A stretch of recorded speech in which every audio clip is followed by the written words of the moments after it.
సమస్య పరిష్కరించాలని ప్రజావాణిలో ప్రజలు ఇచ్చిన దరఖాస్తుల పరిష్కారానికి అధికారులు చర్యలు తీసుకోవాలని జిల్లా కలెక్టర్ దివాకర్ ఆదేశించారు. సోమవారం కలెక్టరేట్ సమావేశ మందిరంలో నిర్వహించిన ప్రజావాణి కార్యక్రమంలో జిల్లా కలెక్టర్ దివాకర్ పాల్గొని జిల్లాలోని వివిధ ప్రాంతాల నుంచి వచ్చిన ప్రజల నుంచి దరఖాస్తులు స్వీకరించి సంబంధిత శాఖల అధికారులకు పరిష్కారం నిమిత్తం ఎండార్మెంట్ చేశారు.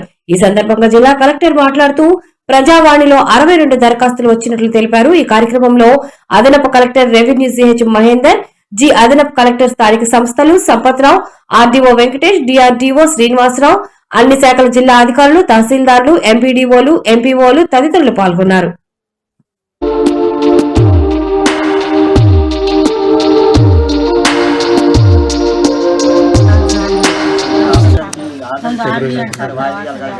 అట్లా ఉండదమ్మా. చూడండి, మీరు వచ్చి అడిగిన తప్పు తర్వాత ఇమ్మీడియట్లీ ఇచ్చేయాలి. మీరు ఒక కంప్లైంట్ ఇచ్చారు, అవతల మనిషిని కూడా మనం వినాలి, విన్న తర్వాతనే చేయాలి.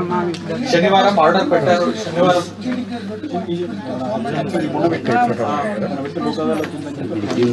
ఎక్కడ ఏమంటారు?